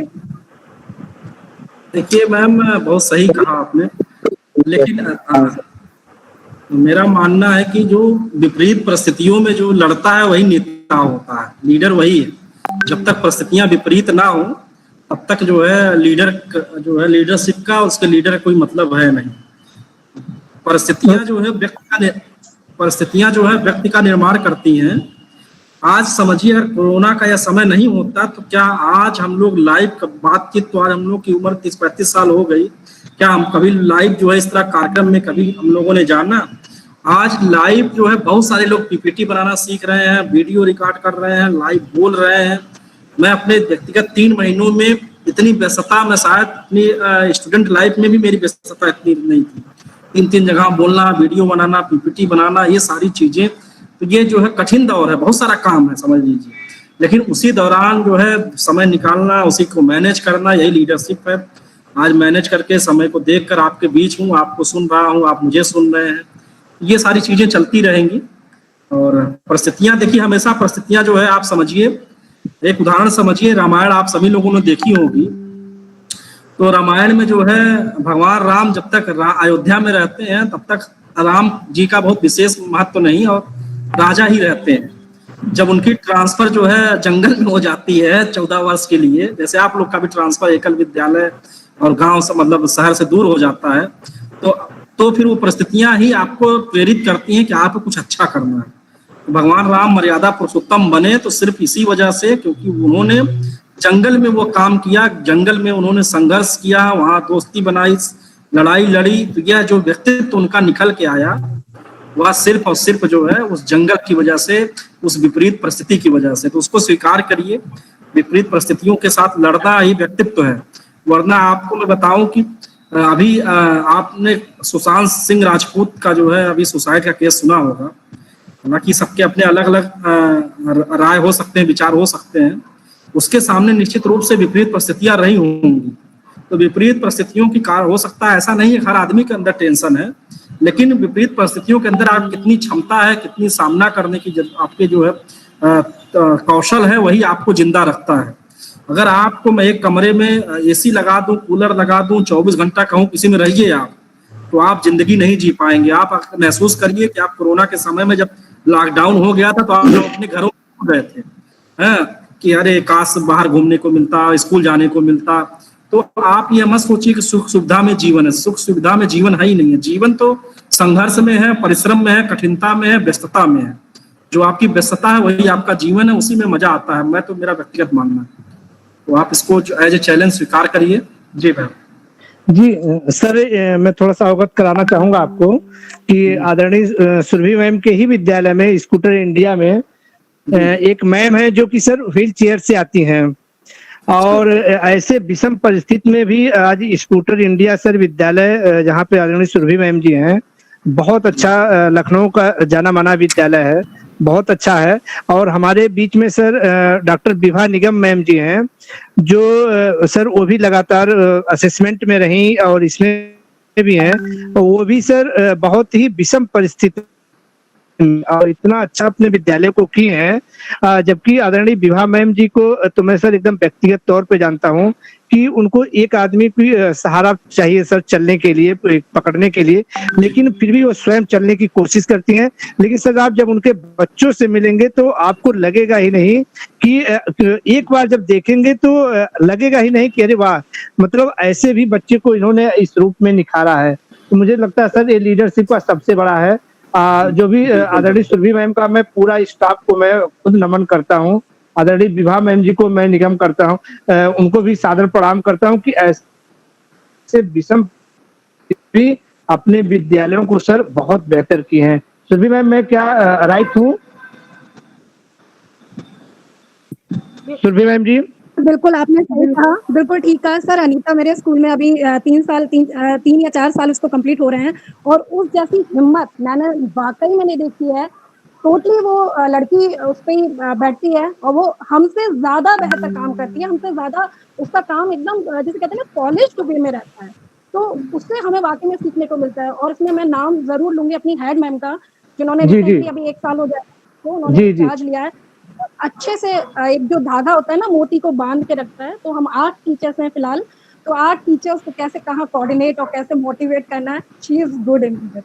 और सभी लोग सर जुड़े हुए हैं, पूरा सुरभि मैम जी का पूरा विद्यालय परिवार, सभी शिक्षक बहनें यहाँ पे जुड़ी हैं सर। बहुत कुछ एक लीडरशिप में इनसे भी हम लोग सीखते हैं। मैं चाहता था सर 1 मिनट के लिए आदरणीय विभा मैम जी को भी आप सुन लें। आदरणीय विभा मैम जी, यदि आप सुन रही है मेरी आवाज तो प्लीज एक बार सर को थोड़ा सा इंट्रोडक्शन, मैं सर से रिक्वेस्ट कर रहा हूँ कि आपके लिए 1 मिनट वेट कर लें। जी नमस्कार सभी लोगों को हमारा नमस्कार। आप लोगों का ही साथ है और इतना प्रोत्साहन से भरा हुआ है, सारे शब्द हैं जिनको हम आत्मसात करते हैं और इसी के बल पर हम आगे आज सारे काम करते हैं। और अभी भी स्थिति मेरी इतनी गड़बड़ है कि मैं वीडियो ऑन नहीं कर रही हूँ, बस सुन रही हूँ आप लोगों को और जितने भी चीजें बताई हैं आप सब लोगों ने, और उन सबको आत्मसात करके आगे बढ़ती हूँ, करती हूँ। बच्चे हमारे लिए सब सर्वोपरि हैं, उनके लिए जितना कर पाती हूँ, जितना उनका सहयोग कर पाती हूँ, उन लोगों के साथ चलती हूँ। और संतोष सर के शब्द बहुत प्रोत्साहित करते हैं मुझे और अपने कार्य को बढ़ा रही हूँ बस। सर मैम टोटल सर आज 25 ईयर से सर चलने में सक्षम नहीं है उस तरह का जो एक नॉर्मल व्यक्ति चलता है सर। और मैं आपको बताऊं सर इस समय मात्र 6 मिलीग्राम मेरे ख्याल से 6 क्यों मैम जी ये HV की है दिक्कत, जबकि मैम ज्यादा बोल भी नहीं सकती सर इस समय क्योंकि उनको हांफा आने लगता है जैसा कि मैम बता रही हैं इस समय। लेकिन उसके बावजूद भी प्रतिदिन टाइम से एकदम जुड़ती हैं और विद्यालय में भी सर एक बार यदि आप देखेंगे तो लगेगा कि हाँ क्या बच्चे इन्होंने निखारे हैं। तो मैं तो मैम के समर्पण को मैं नमन करता हूँ सर। धन्यवाद सर। मैं चाहता था कि 2 शब्द में आपको जरूर मैम के बारे में और आदरणीय सुरभि मैम जी के विद्यालय के बारे में, क्योंकि और भी हमारी तमाम ऐसी बहनें होंगी जो कि विषम परिस्थितियों में भी चल रही हैं, लेकिन ये 2 लोग सर ऐसे हैं जो कि शारीरिक रूप से उतना नहीं है जितना अन्य हमारे शिक्षक भाई बहन हैं, लेकिन फिर भी सर लीडरशिप बहुत बेहतर, इनसे बेहतर लीडरशिप मुझे लगता है कि सर और कोई उदाहरण नहीं हो सकता। जैसे सर आप कहें कि विषम परिस्थितियों में भी कैसे हम लोग लड़ना, जैसे सर आज आपका मेरे ख्याल से 3रा या 4था है यहाँ पे, और कैसे कैसे आप PPT बना के जो ये विषम परिस्थिति में भी आप उसको सम बनाए हैं। तो ये 2 मैम लोग जो हैं आदरणीय विभा मैम जी और आदरणीय सुरभि मैम जी के जो स्टाफ में हैं इनका, तो ये लोग अक्षम होते हुए भी सक्षम से ज्यादा कार्य कर रही हैं। मैं नमन करता हूं सर आप दोनों मैम लोग का। धन्यवाद जी सर, धन्यवाद सर। अब मैं चाहूंगा कि आदरणीय सर को काफी हम लोग ज्यादा चूंकि सुबह से सर लगे हुए हैं तो ऑफिशियली रूप से मैं आपको सर प्रणाम करता हूं। और पुनः सर यदि हमारी कोई इस तरह का रहेगा तो ये पूरी लखनऊ टीम सर आपको एक बार सुनना चाहेंगे, क्योंकि आपको पाकर पूरी लखनऊ टीम बहुत हर्षित होती है सर। बहुत उनके अंदर एक नई एक ऊर्जा आप भर देते हैं, इतने ग्राउंड स्तर की ऊर्जा भर देते हैं कि पूरा अभी ग्रुप में आप यूं मान के चलिए कि 100-150 तो ऐसे ही वो आ जाते हैं आपके बारे में कि वन मोर की जैसे एक बात होती है sir. Thank you sir. Thank you. मैं पुनः जो है सभी को बधाई देता हूँ, शुभकामनाएं ये अच्छे से पूरा करिए। और मेरा एक अपील है कि देखो चीजों को आप बहुत ही व्यवहारिक रूप में समझिए और बच्चों को भी समझाइए। जैसे हो सकता है मेरी क्लास अच्छी लगी हो आपको, जैसा आप लोगों ने बताया, तो इसका कारण आपने ये बताया कि बहुत सारे एग्जाम्पल जो है वो कोरिलेट कर रहे थे, यानी थ्योरी से कैसे जीवन में कनेक्ट कर रहे थे। अगर आप ऐसे बच्चों को भी जोड़ लें और आप चीजों को इस तरह से देखें, सब्जी वाले से लेकर समोसे से लेकर चीजों को कनेक्ट करें, फिर देखिए बच्चा बहुत तेजी से सीखेगा। और यही जीवन में अब इसी की जरूरत है। अब वो जरूरत नहीं गई कि हम बहुत अच्छा कोटेशन याद कर लिए। आज का दौर देखिए, आज का दौर जो है जिसके पास ICT का ज्ञान है वही चीजों को डिलीवर कर पा रहा है। जो कंप्यूटर नहीं चला पा रहा, लैपटॉप नहीं चला पा रहा है, उसका ज्ञान उसके मस्तिष्क में ही पड़ा हुआ है। तो आप समय के साथ अपने आप को ट्रांसफॉर्मेशन करिए, कायाकल्प करिए, चीजों को देखिए। जो भी है लीडरशिप पे मैंने जो है दृष्टि देने की कोशिश की, इसको लेकर देखिए किताबों में मॉड्यूल में बहुत सारी चीजें लिखी हुई हैं, उसी को ला कर PPT पे दिखा देना, बोल देना, ये मैं उचित नहीं समझता था।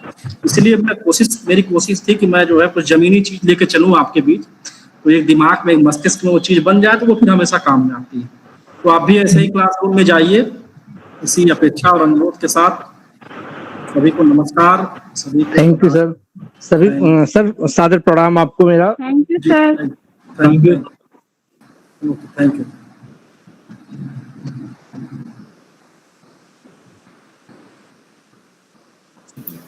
संतोष सर। जी बहुत बड़ी बात है आज सर का, हम लोग आज दूसरी बार आशीष वचन सुने। मुझे लगता है कि इतने ग्राउंड की बात सर करते हैं, इतना धरातल की बात एकदम करते हैं जिससे हम लोग प्रतिदिन रूबरू होते हैं। और वो चीज हम लोग को लगता है कि नहीं ये तो काम की हमारे चीज नहीं है, लेकिन सच देखा जाए तो वही काम की चीज आज निकली, जैसा कि आदरणीय सर कहे। बहुत अच्छा लगता है कि जब इस तरह का कोई हमारे बीच ऐसे गेस्ट आते हैं जो हमारा मनोबल बढ़ाते हैं और एक जो सच्ची जो रास्ता दिखाते हैं, जो मार्ग दिखाते हैं। तो एक बार मैं पुनः आदरणीय सर का बहुत बहुत धन्यवाद करता हूं और मैं आप सभी लोगों गुरुजनों का बहुत बहुत आभार व्यक्त करता हूं कि अभी जो मैं देख रहा हूं कि 81 लोग आदरणीय सर को सुन रहे हैं, बाकी कुछ लोग यूट्यूब से भी लाइव पे रहे होंगे। और इसके लिए आप सभी लोगों का बहुत बहुत धन्यवाद कि आप लोग इतने धैर्य के साथ सर को सुनते हैं और चैट में लिखते हैं और फ्रंट पे भी आकर अपने भावों को व्यक्त करते हैं। मैं इसी के साथ आप सभी लोगों का एक बार पुनः सादर प्रणाम करता हूं और यदि आप लोग की इजाजत हो तो अब ऑफिशियली अब वेबिनार को खत्म किया जाए, बंद किया जाए। जी sir, thank you Santosh sir. Thank you ma'am. Thank you sir. Santosh sir, एक दो लोगों से पूछ लेते हैं, किसी को कोई नया कोई आइडिया कोई जी जी जी कर देना चाहे। हाँ श्योर मैम। कोई सुधारात्मक कोई सुधारात्मक यदि हो तो कोशिश से आप लोग बताएं। तो हम लोग आने वाले जो भी अभी हमारे डे है, आज हमारे माननीय विधायक जी हम लोगों को अब यही होता है आईसीटी का मैम कि आईसीटी वास्तव में हमारे जीवन में कितना उपयोगी है, मैं स्वयं नहीं जानता था और मेरे जैसे बहुत लोग ऐसे, अब जैसे आदरणीय विधायक जी आधे घंटे वो बोलकर चले गए, हम लोग को पता नहीं चला कि कब बोलकर वो चले। जब मैंने कॉल किया तो उन्होंने कहा संतोष जी मैं तो बोल दिया, सब कुछ मैंने बोल डाला।